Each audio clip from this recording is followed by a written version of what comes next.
गांव में सरकारी हैंडपंप के आसपास कुछ विचित्र घटनाएं होने लगी। सभी लोग उन घटनाओं से अचंभित थे। अरे दीदी, का तुम रात सुने रही?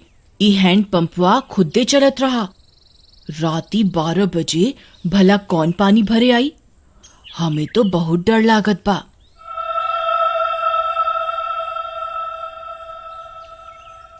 हाँ रानी, हम सुने रही।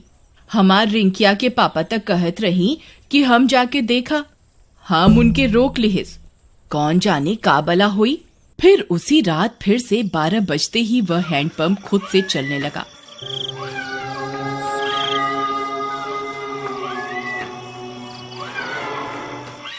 सभी गांव वाले सुन रहे थे, पर किसी की हिम्मत नहीं हुई कि जाकर देखे।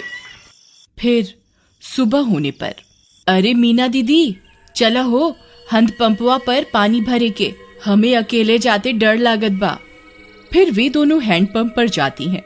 वहां पहुंचकर उनकी आंख फटी की फटी रह जाती है। वहां किसी के पैर का निशान होता है जो इंसानी पैर से दुगने साइज का होता है। ई देखा हो रानी, हम कहत रहे ना कुछ गड़बड़ जरूर बा। ई देखा, भला किस इंसान के इतना बड़ पैर हुई।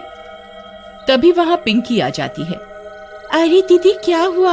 आप दोनों इतनी परेशान क्यों हैं? ई देखो बहन, इतना बड़का पैर। लागत है कौनो शैतान ई हैंडपंपवा पे आया रहा। कम ऑन दीदी, कोई प्रैंक कर रहा होगा। हमारी सिटी में तो ऐसे बहुत करा जाता है।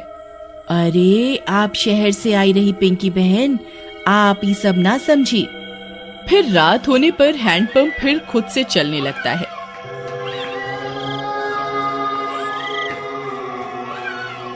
मम्मी, मैं जा रही हूँ हैंडपंप के पास। मैं अभी सबक सिखाती हूँ इस नमूने को।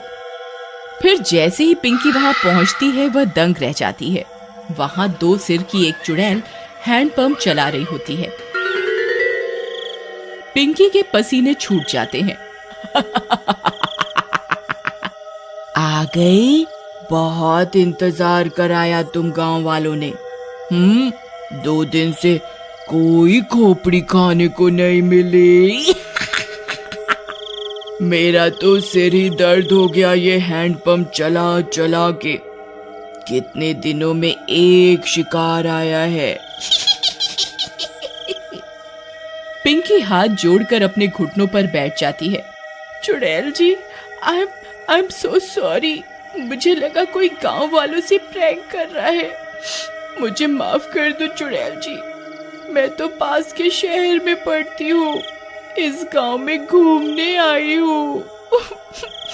पर चुड़ैल उसकी विनती नहीं सुनती और उसकी खोपड़ी खा जाती है। फिर अगली सुबह, अरे मीना बहन, देखत हो, आज तो यहाँ खून भी पड़ा बा। कौनो अनहोनी हो गई लागत बा। तभी पिंकी की माँ वहां आ जाती है। अरे, कल रात से मेरी पिंकी घर नहीं आई। वो रात इस नल पर आई थी। हाँ, ये खून कैसा पड़ा है? कहीं ये मेरी पिंकी का तो नहीं?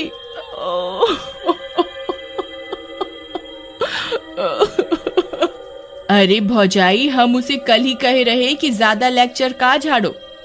लगता है उसके साथ कुछ गलत हुई गवा। थोड़ी देर में झाड़ियों में उन्हें पिंकी की सिर कटी लाश दिखती है।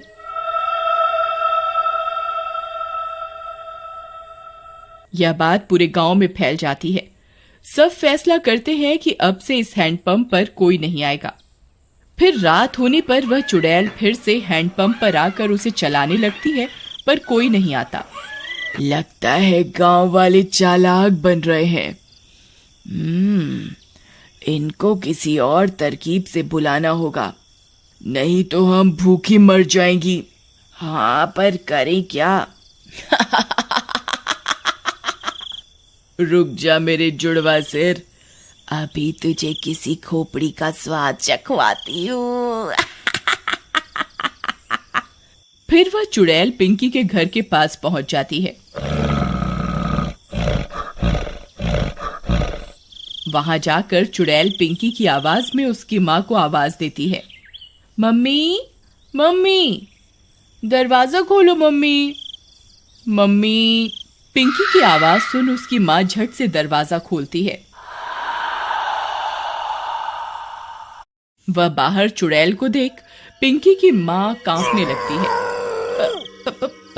पिंकी, ये तुझे क्या हुआ? चुड़ैल की एक खोपड़ी अपनी लंबी जीभ से पिंकी की माँ को जकड़ लेती है। मैं कोई पिंकी विंकी नहीं। तेरी पिंकी तो कब की हजम भी हो गई होगी। अब तू मेरा खाना बनेगी मूर्ख औरत। फिर चुड़ैल उसकी खोपड़ी काट कर निकाल लेती है और उसे खा जाती है।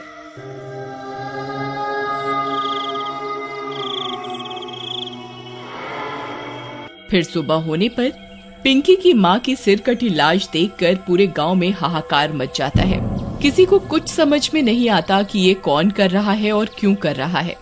सुनत हो जी, उस शहर वाली माँ बेटी के कोई मार के मुंडी गायब कर दिया रहा। लगता है कोनो भूत पिशाच ही सब कर रहा है। तुम बाहर ना जावा, तुमका कुछ हो गए तो हम का करब? अरे हमका कुछ ना होई। हम जात रहे वो हैंड पंपवा के आसपास सीसीटीवी कैमरा लगाई खातिर, हाँ, ताकि देख सकें आखिर मामला का बा। फिर वह गांव की कई दीवारों पर सीसीटीवी कैमरा लगा देता है। रात होने पर वह चुड़ैल वापस आती है। वह थोड़ी देर हैंडपंप चलाती है पर कोई नहीं आता। वह गांव में पिंकी और उसकी माँ की आवाज निकालकर सबको बुलाती है पर कोई नहीं आता। लगता है गांव वाले बहुत होशियार हो गए हैं, कुछ करना पड़ेगा। हाँ, कुछ तरकीब सोचो, नहीं तो अगर हम 2 दिन भूखी रही तो मर जाएंगी। गांव वाले हैंडपंप से पानी नहीं भर रहे पर कुएं से तो भर रहे हैं। हम चलकर कुएं में बैठ जाती हैं। जैसे ही कोई आएगा तुम अपनी लंबी जीभ से उसे अंदर खींच लेना, फिर हम उसे खा जाएंगी। हाँ, सही कहती हो। फिर वह चुड़ैल कुएं में जाकर छिप जाती है। सुबह होने पर, अरे सुबह सुबह कहाँ जावत बा? रात शैतानी शक्ति सारे गांव में घूम रही। अरे तू डरा ना, हमार राजकुमारी, हमका कछु ना हुई। हाँ, हम जाए रहे सीसीटीवी कैमरा से रिकॉर्डिंग ले खातिर। हाँ, अच्छा जावत ही हो तो मटका में पानी भर लावा कुआं से। फिर रानी का पति मटका लेकर निकल जाता है। अरे पहले रिकॉर्डिंग निकाला कि कुएं पे जावा? चलो पहले कुएं पे चलते हैं, नहीं तो वहां भीड़ हो जाए। फिर वह कुएं पर जाता है। जैसे ही वह कुएं में अपना घड़ा डालता है, चुड़ैल का सिर अपनी जीभ से लपेटकर उसे अंदर खींच लेता है। वह कुछ बोल भी नहीं पाता और चुड़ैल उसकी खोपड़ी खा जाती है।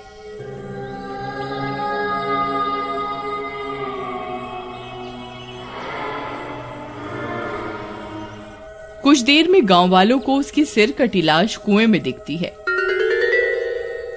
इस बार और कोहराम मच जाता है। हम कहर, अरे हम इकरा के कही रही ना जावा सुबह सुबह, पर ये हमारी एक न सुनी। हम तो लुट गईली, बर्बाद हो गईली। हे राम।